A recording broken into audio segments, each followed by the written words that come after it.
now, saan mo nakikita sarili mo? Siguro tambay pa din. Saan mo nakikita sarili mo 10 years from now?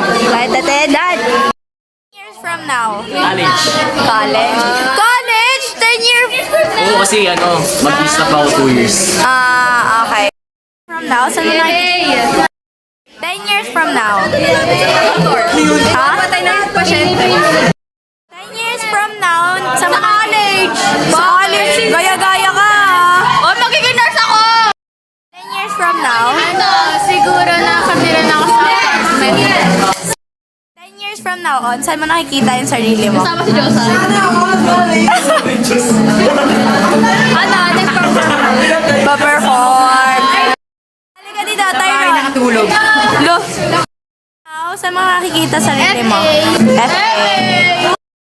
Saan mo nakikita sarili mo 10 years from now on? Sarap na maraming tao nagpa-perform. Yay! Yung sisi natin, 10 years from now on, saan mo nakikita? Presinto! 10 years from now on, saan mo nakikita sarili mo?